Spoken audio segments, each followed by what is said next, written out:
So Conor's been out, he's been out since October of 20. When did he fight? When did he lose to Khabib? Last year, right? Yeah. So he's been out, he's been out a minute. I like McGregor in this fight. Yo, me too. I think that he's been but here's the question. Is he the hungry fighter that he was before he won that big ass jackpot against Floyd Mayweather? That's the question. Is he still that hungry? Is he up every day grinding in the gym, or is he just doing just enough? This is gonna be a stand-up fight. Yeah, definitely. You don't think so? Oh, absolutely. But Cowboy's got submissions if it goes to the ground. And we've seen him pull off submissions. It's going to be a stand-up fight, and they're going to duke it out like men. It's going to be amazing. It's going to be fun. I really have Conor. I do think Conor's striking is just... Yeah. People forget how good he is. Yeah, he's got power, he's got timing, he's got distance. And he's a little more unorthodox as far as his striking. He'll throw in some spinning shit. Cowboy's just looking to just back you down and work his Muay Thai on you. But yeah, I think Conor might have a slight edge, but I'm not sleeping on Cowboy, man. Yeah, I'm not sleeping on Cowboy either. That's a good fight. I like Conor's chances, but here's my problem. I think he's gonna struggle if it's at 170. Had it been at 155, come on. You think Conor's gonna struggle at 170? I think so. I just don't think he's that big. Like for 170, what is he? He's 5'9". He's a little taller than me. Yeah, he barely edged out that decision against Nate in the rematch. And he was already starting to gas a little bit. Power after knocking Diaz down a couple times. But he does have power. Like they fought at 170, and Diaz is what, 6'6", 6'1". Yeah, he's a lanky dude. He dropped him. He did. Yeah. Conor's got power, but imagine that power at 55. But the thing is that they're both 55ers, really, if you look at it.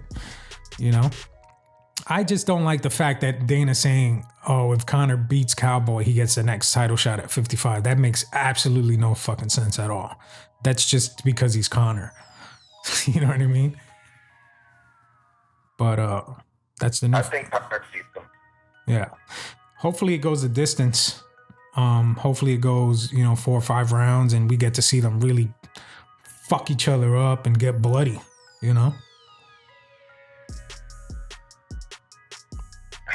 Damn, I don't know, man.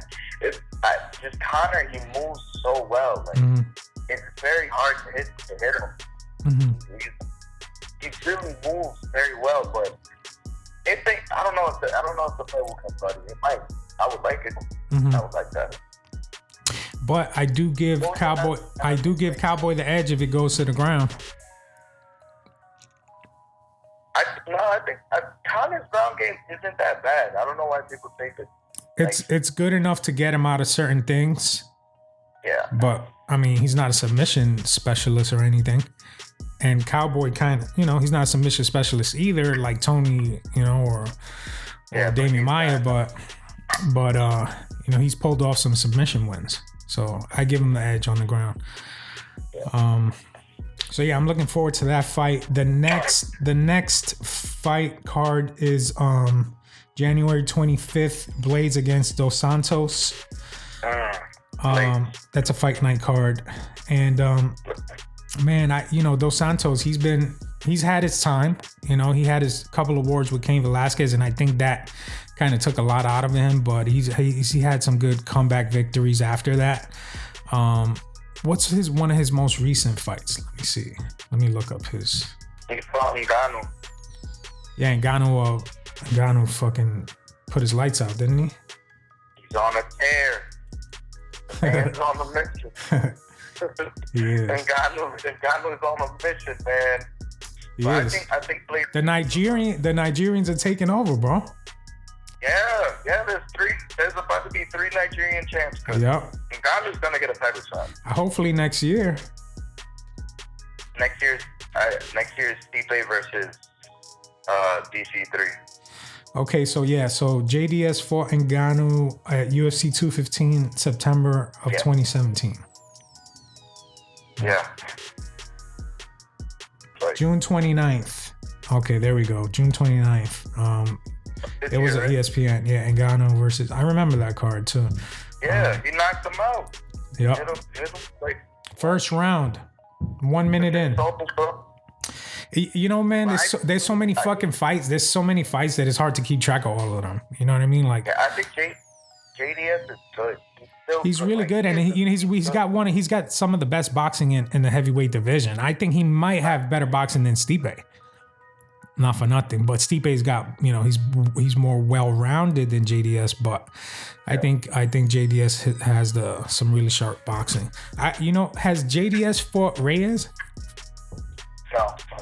That'd be a nice step. But anyway, speaking of Reyes, John Jones.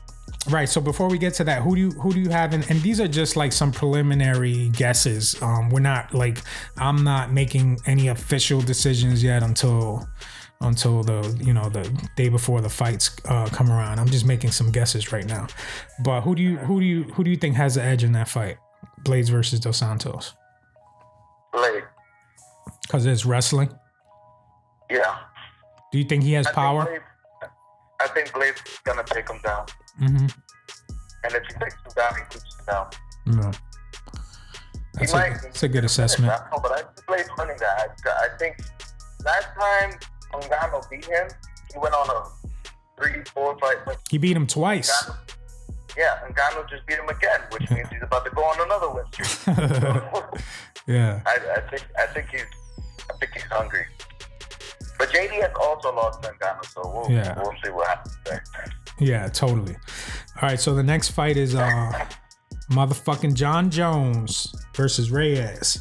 And that is in February 8th. And they've been going at it a little bit. They've been talking shit a little bit. Yes. John Jones is so disrespectful on the mic. I love it. Yeah. He said stuff that hurts your feelings.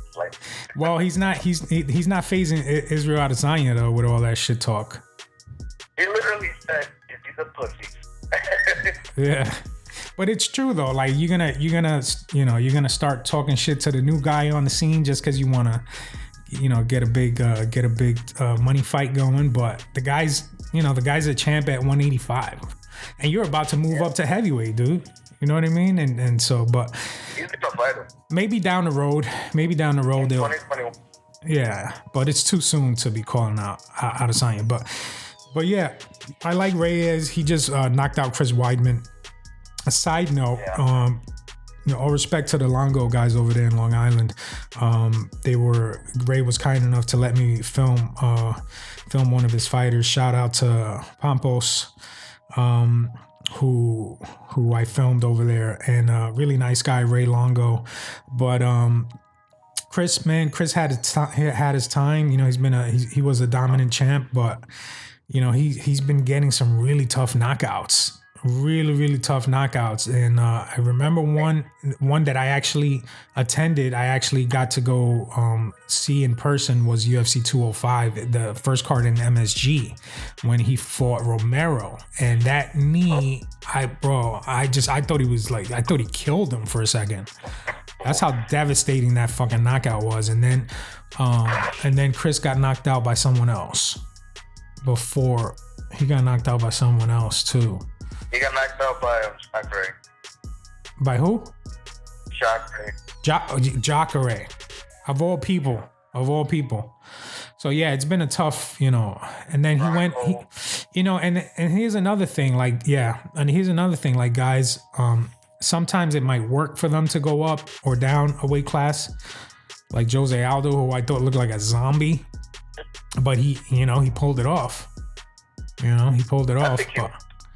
But I think, at one point, I thought Aldo was going to move up to 55, and now he's fighting at 35. He looked like a skeleton. Like, it doesn't look healthy. But anyway, back to my point. You got Rockhold that went up to 205. He got knocked out. Weidman got knocked out at 205. So I feel like that might be, like, danger territory. You know, like if you're a middleweight and you want to go up to light heavyweight, I don't know, man. It might be dangerous for these guys. Some of these guys.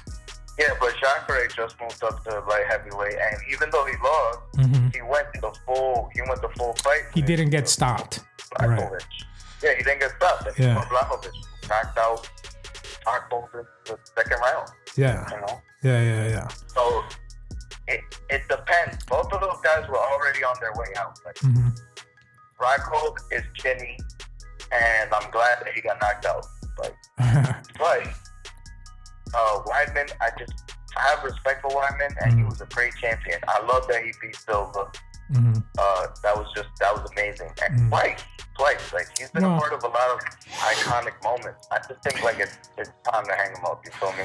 Yeah, man. At some point, you got to think about your health and your family. And I hate to be one of the people that say that, you know, because I don't know the guy personally, but you know, maybe take another fight, maybe try another fight down at 85 again.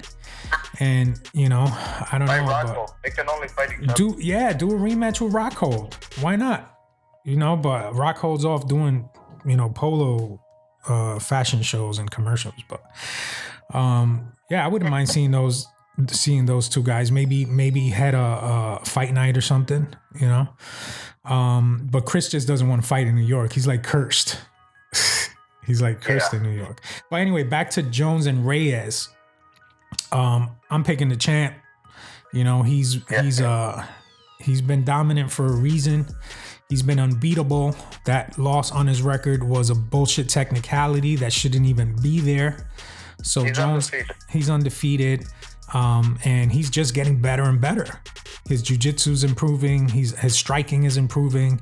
And that tear that he went on when he started off was when he was still like developing those skills, and he still dominated the best, you know, legends, you know, fucking Shogun, Machida, I mean, you name it, Rampage. He beat the legends, and now he's, you know, he had some adversity, he had some legal shit, and now he's back. He beat DC twice. He beat DC twice. So I feel like if he gets past Reyes, there's nowhere to go but to heavyweight. You got to test yourself at heavyweight. He could stay at light heavyweight. And fight who? Fight the 185ers? There's people coming up. There's a lot of good light heavyweights, man. What's his Johnny Walker? Even though he lost, he's still a good prospect. Right. Corey Anderson, that's gonna be a good fight. He's good, but do you see John Jones wanting to, you know, put his title on line against these guys that don't really have a lot of steam behind them?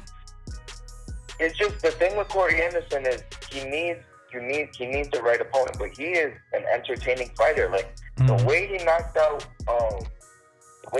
Johnny Walker was impressive. It was impressive. Yeah. It was. His personality isn't something that you could really promote that easily. So with John Jones, though, it's real beef. It is. And Ray's got some good boxing. Jones got to be careful. He has to be careful if they get into boxing rings. Yeah, that's a dangerous fight. It is. But, you know, that's the thing, though. John is one of the few guys that knows how to use his length, his reach.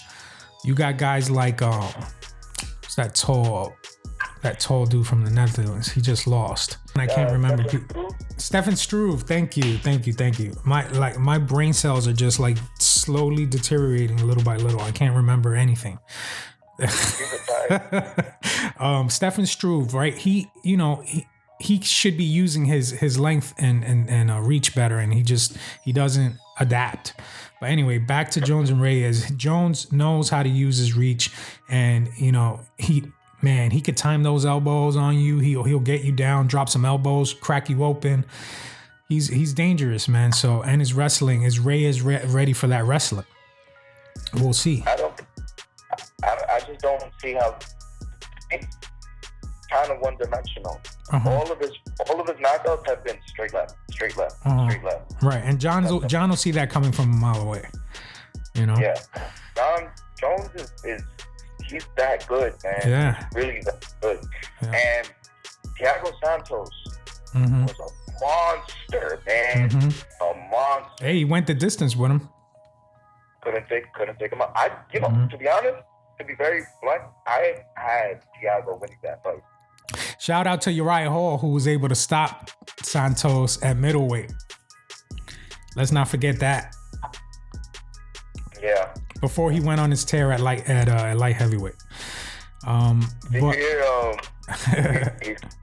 So that he would. Go ahead. I'm sorry. Stylbender's kryptonite. Uriah Hall.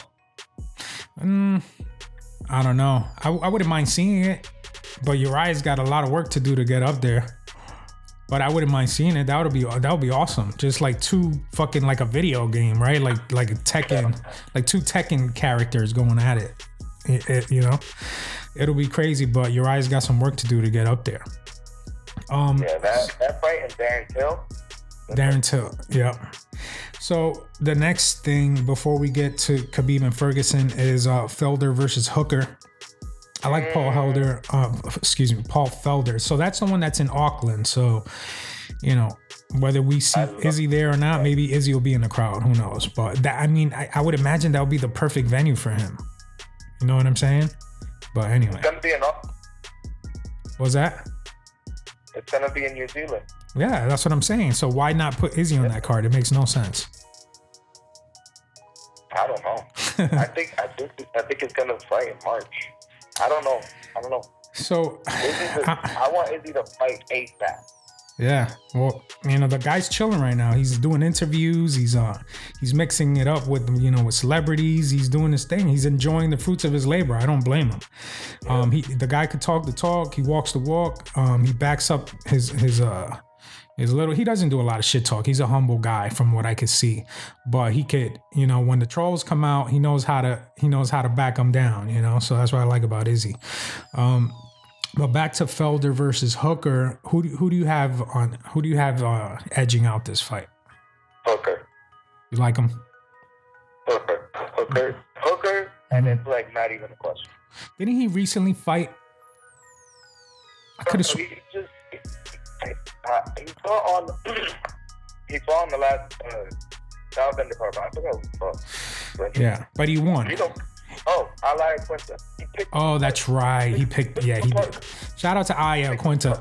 Hey, listen, Aya Quinta went the distance with Khabib. Okay, on 1 week notice or some crazy shit like that. So let's not forget. Khabib's been dusting everybody. No pun intended. And Al went all 5 rounds with him. So much props to him. But yeah, Dan Hooker. I like Felder a lot, but I think Hooker's a little more well-rounded on the ground. So that's where this fight might end. You never know. But I always give Felder a shot on the feet. He's a dangerous striker. Felder is a good fighter, but I think there's levels to striking. Dan Hooker now is a monster. Yeah. He's a monster. Yeah. That man he's next. You know why I have so much faith in Dan Hooker? Guess who's his coach? Izzy's coach? Eugene Fairman. Yeah, that man is a genius. So they got a squad over there, huh? Bro, they literally are about to have 3 divisions on lockdown. They're gonna be like the AK. They're gonna be the AKA of fucking New Zealand over there. Bigger, and they have another line. Okay, so they have Volkanovski at featherweight. They have Dan Hooker at lightweight, and they have Izzy at middleweight. But now they also have Brad Riddell at lightweight. So now they have 2 lightweights. So and Dan Hooker is a tall dude. He's a big guy. You know, but can he fuck with the Tony Fergusons and Khabibs of the world? Yes, he's good, man. He's really good. He's a really good fighter. He lost to Barboza and bounced back. He's a good fighter. Well, let's see where he goes from this Felder fight, and take it from there, right? What is he ranked right now? Do you know? I think 5th. Okay. Oh, so he's up there. No. I think he's 10 and Felder's 9, something like that. Right. They're both in the top 10. He's up there. Yeah. Well, last but not least, my friend, I don't want to drag out this call too much longer, but we got to get into it. The fight everyone's been waiting for. 5th time's the charm. Motherfucking Khabib versus Tony Ferguson. They've been booked 4 times before. Twice Khabib had to cut back out. Twice Tony had to back out. 5th time's the charm. We're going to make it happen. In Brooklyn, April. I can't believe we gotta wait till fucking April. You know, baseball season is gonna get started before this fight happens. But I guess patience is a virtue, right? And hopefully these two guys stay healthy and this fight finally comes. This is like my most anticipated fight in like God knows how long as a fight fan. This is it. These are top of the food chain right here. You know what I mean? Like I don't know. Go ahead, man. Because I'll just keep on yapping. I think Tony is... I think he's going to shock the world, man. He is so good. Like, Tony Ferguson is impossible to reach. And he's got rocks. He's got rocks for fucking fists. The dude hits like a truck. Yes. He has blades on his elbows. He'll cut you up. He'll hit you with his jab is so intelligent. I don't know if have you seen this meme that it's not a meme, but it's like a picture of all the guys that he's beating, their faces all bloodied up. Yes. Yes. Tony's that dude. And on the ground, the man's a beast. Yeah. He will attack the beat. He'll put him in the start and attack the beat from bottom. Yeah. And knock him posture up and just threaten submissions the whole time if they go to the ground. But I don't know if people go to the ground with him. I honestly think he'll either take him down a couple times, see what happens, and then depending on that, he'll like keep doing it, or because if he gets him on the ground and he starts getting pieced up, like slashed by elbows and stuff, I don't know if he's gonna keep doing that. So then it becomes a stand. Yeah, and Tony's got better striking. Tony is a crazy good striker. Crazy good striker. So, man, this is so interesting. And I remember Eddie Bravo saying, and like some Joe Rogan. No, these are like little clips here and there that he's done when he's on Rogan's podcast. He's like, this is what Tony's gonna do, is what everybody else avoids. Is everybody else is they don't want to get taken down by Khabib, right? Because they're gonna get controlled. But Tony welcomes that. He doesn't give a fuck about being taken down. Because he's got an active guard. He'll work. He'll make Khabib work. And he's got submissions from his back. He got that darts that he throws from anywhere. So it's very interesting to see what Khabib's going to do, because Khabib's game plan is take you down, control you, beat you up on the ground, right? And he's got good striking. Khabib's got decent striking. He's got some good boxing. But he can't fuck with Tony's striking. Number one. Number two, Tony hits like a fucking truck. Yep. Number three, Tony's got some slick ass submissions. So, man, I'm not making any picks right now because Khabib does. But I don't know, man, because Khabib is that good. He is such a good player. He is. I don't know. I could see him possibly getting past the guard, or like posturing up and being able to maybe manhandle Tony a bit and pin legs or something like that. Yeah. But Khabib's good, man. Khabib's good. I know. Tony, he's not undefeated for a reason. You know what I mean? Yeah, I think Tony Ferguson is better. And not only that, they both have great cardio. They both have a gas tank. So we'll see if this thing goes 5 rounds, who's gonna start withering, who's gonna start gasping for air and slowing down. And I don't know, maybe neither of them. So you're leaning towards Tony? I'm leaning towards Tony. Okay. I'll play a little bit. Yeah. You might change your mind though, week of the fight maybe. Yeah. Okay. It depends on how close. My mind will change probably up until the week of the fight, because I don't know. I got to think about this. Yeah, me too.